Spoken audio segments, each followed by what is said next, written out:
Hello friends and welcome back to the channel. Still recovering from my second path in the Abyss of Legends a few days ago, but I wanted to put together some thoughts on my experience using Cosmic Ghost Rider for my path. There are a few scattered videos out on YouTube from other creators on using him for specific fights, but I haven't really seen him, very many people use him for an entire path. So I thought I'd talk for a little bit about why I chose to use him, and then go through a few specific fights from Path 2 where I found him to be very useful. So when I was choosing my team for this path, my fifth spot came down to three options: Stealth Suit Spider-Man, Magneto, or CGR. Now the fight on the path that I was most concerned about was Luke Cage. My first inclination was really towards Stealthy because he can solo the fight. But then I realized that he would really be on the bench for the remainder of the path. Conversely, Magneto was going to be a solid option for a bunch of other fights on the path, but I wouldn't be able to use him for Luke Cage. I would be stuck using Aegon for him. That could potentially be very expensive. I ended up going with Cosmic Ghost Rider because he can easily counter Luke Cage, but not only that, he can do so without being completely useless for the rest of the path. Okay, so speaking of Luke Cage, he is the first fight that I wanted to talk through. Now the reason CGR works on this fight is because of his awakened ability. So normally, when CGR reaches 5 judgments, he places a power lock debuff, but when he's awakened, this power lock changes to a damnation debuff. This distinction is critical because the damnation debuff also acts as a fate seal, which will both remove and prevent the unblockable and unstoppable buffs that Luke Cage gets periodically throughout the fight. So the way that I ended up playing this fight was pretty simple rotation. I'd get 3 judgments in place, usually Vigilance, Precision, and Power Gain. Then I'd wait until the timer was about to hit, parry Luke, and then heavy cancel into whatever special attack I had available. I tried my best to get a Fury up with a special 3 whenever I could, but given that I was constantly working against the clock, I kind of had to take whatever Luke would give me. There are a few things that I could have done better on this fight overall. The first, I think, is not wasting hits while Luke was indestructible. The second thing I should have done is probably to not dex and just to block the special attacks. You can still do this fight with a 2 judgment cycle instead of a 3 judgment cycle, and in retrospect I felt like I left a lot of damage on the table as a result.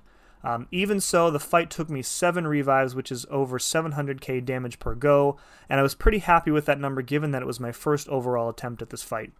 I think Cosmic Ghost Rider overall is a very solid option for this fight, but if you're choosing him over somebody like She-Hulk or Stealth Suit Spider-Man or Spider-Gwen, you have to be okay trading a few revives for the convenience of getting around Luke's abilities. The second fight I wanted to talk about is Iron Man Infinity War, specifically the last 15%. Now, if you've taken this fight before, you know that this last phase is a problem because not only does he have the power gain from his signature ability, but he will also be stealing your power every 10 hits, and then on top of everything else, you have to worry about the auto block. So I had used the majority of this fight to ramp up Aegon, but I brought in Cosmic Ghost Rider at the end for some cleanup. My strategy here is really just to reparry and heavy, which built me up enough power to get to my special 2. And then launching the special 2 places armor breaks, which cancels out the power steal ability. When he had no armor ups on, I tried to get in as many basic attacks as I could before getting auto blocked. This strategy worked pretty well overall, and I ended up getting the last 8% down in under 50 hits. Cosmic Ghost Rider can do the last 15% in one go for sure, and I think a fully boosted rank 5 can absolutely solo this fight. The next fight I want to talk about is Korg.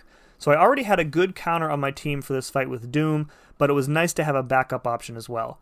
So similar to Doom, Cosmic Ghost Rider won't take any Thorns damage in this fight because his medium attacks are energy based, so you can basically play this fight as normal. I was careful not to armor break him while his rock shield was up because then he would just shrug them off. The one thing I didn't account for in this fight is that Korg has a very strong critical resistance, around like 20% I think. So if you take this fight with Aegon, your crit rate is so high that you don't even really notice, but you're also having to play around Thorns. Now, in this fight with Cosmic Ghost Rider, you're pretty much free to do any of his various damage cycles in this fight, but even with the big Precision Judgment active, it seemed like I was rarely getting the big crits. I still felt like he was dealing more damage than Doom, so again, similar to Luke Cage, if you're considering bringing CGR along for this fight, then you're valuing the convenience of an easy counter to Thorns over, a few extra revives. The last fight I want to talk about is Punisher 2099.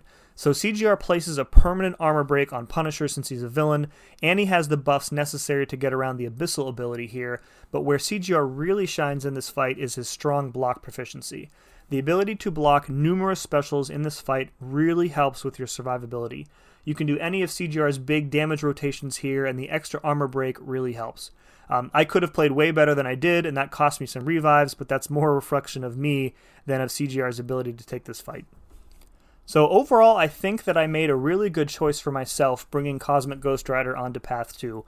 Although there were some people that seemed to strongly disagree with my decision, I think it's important to remember that when it comes to content like Abyss, there really is no one-size-fits-all solution.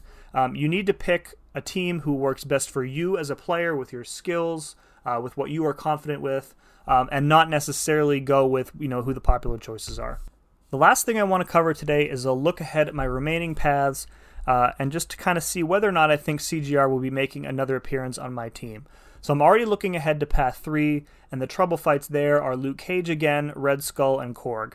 Now I think Cosmic Ghost Rider would fit in fine here, but that Red Skull fight is probably going to be brutal regardless.